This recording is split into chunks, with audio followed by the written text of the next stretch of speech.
வாதி ஒருவர் முதலாவதாக கூறியிருந்தார்.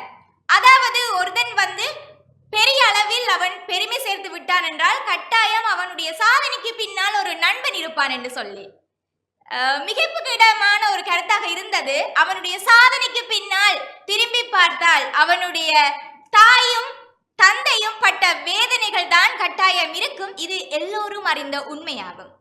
தாயும் தந்தையும் தங்களுடைய வாழ்க்கையை அப்படியே அவர்களுக்கு கொடுத்துவிட்டு கடவுளாக அந்த நேரம் காட்சி அளிப்பார்கள். அதனால் தான் என்னவோ அன்னையும் பிதாவும் முன்னறி தெய்வம் என்று சொல்லி சென்றார்கள்.